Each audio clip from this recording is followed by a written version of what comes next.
د غږ نیوز د راتلونکو خپرونو کتلو دپاره د غږ نیوز یوټیوب چینل سبسکرایب کړئ.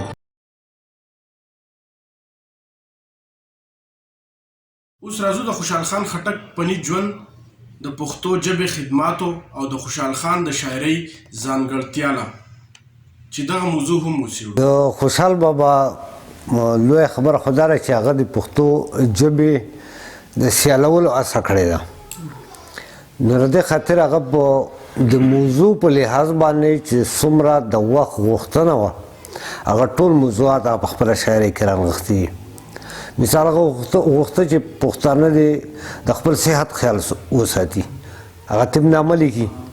هغه دا غواړي چې پښتانه دې په اسلام باندې عمومي ولس دې پرې پوه شي، نو هغه مثال فضلنامه او اخلاقنامه لیکي.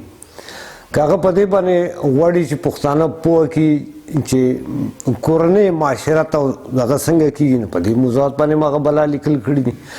هغه په اخلاقیاتو باندې ډېر زیات زور ورکړی دی او د هغه د کلام یو لویه برخه په اخلاقیاتو باندې، او هغه اخلاقیات چې هغه شرف انسانیت ګڼل کېږي او علمګیریت لري او افاقیت پکې چې د ټولې دنیا دپاره په هره زمانه کې هغه ګټوري هغه صفات هغه په پښتنو کې پیدا کول غواړي. په دغه زمانه کې یو رواج د تصوف هم و، د دې خاطر هغه د تصوف موضوع هم په خپل کلام کې هغه څېړلې ده. د دې ترڅنګ د پارسۍ ژبې رواج هم ډېر زیات و، علمونه ټول په پارسۍ کې کېده. د دې خاطر هغه نه یوازې مشخص په پارسۍ کې غزلې لیکلي دي بلکې د پښتو او د پارسۍ شریک غزلې هم لیکلي دي. هغه یوازې نظم نه دی لیکلی، هغه نثر هم لیکلی دی. او بیا موږ د نوي نثر ایجادګر هم هغه ګڼو. لکه د دې نه وړاندې چې کوم یو نثر و هغه مذهبي نثر و، بیا هغه مسجع مقفا او هنري نثر و، یعنې هغه د خواصو دپاره و، د عوامو د لوست او د هغې قابل نه و. نو که ده په موضوع کې بېلابېل اړخونه څېړلي دي د خپل وخت او زمانې، نو د نثر هم ولس ته د خواصو نه ولس ته راګرځولی دی. روان ښایسته نثر یې په خپله دستارنامه کې لیکلی دی، او زه چې د ده د ټولو نه غوره کتاب ګڼم هغه دستارنامه ده، ځکه چې په هغې کې هغه مواد ده ور اچولي دي کوم چې نه یوازې د پښتون دپاره بلکې هغه که په ګرده نړۍ کې هغه خصوصیات څوک په ځان کې پیدا کړي، خصوصا په هغه زمانه کې په ځان کې پیدا کړی وي، نو هغه کې ښه قاعدانه صلاحیتونه پیدا کېدی شو. په دې حواله باندې زه خوشحال بابا ته همجهد شاعر ویم، یعنې د ژوند یو داسې اړخ نشته چې هغه پرې هغه موضوع څېړلې نه ده.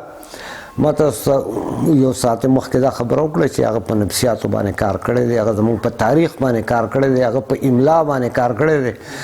نو د دې خاطره چې کله دا سوال راپورته کېږي چې رحمان بابا لوی شاعر دی او که خوشحال بابا لوی شاعر دی، نو زه ډېر په ډاډه باندې دا خبره کوم چې لوی شاعر خوشحال بابا دی.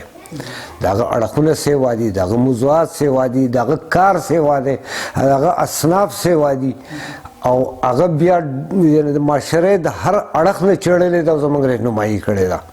البته مقبول شاعر په پښتنو کې د ټولو نه چې مقبول شاعر دی هغه رحمان بابا دی، ځکه چې داسې هېڅ څوک نشته چې د رحمان بابا نوم یې نه وي اورېدلی، او داسې هېڅ څوک نشته چې د رحمان بابا شعر یې نه وي اورېدلی.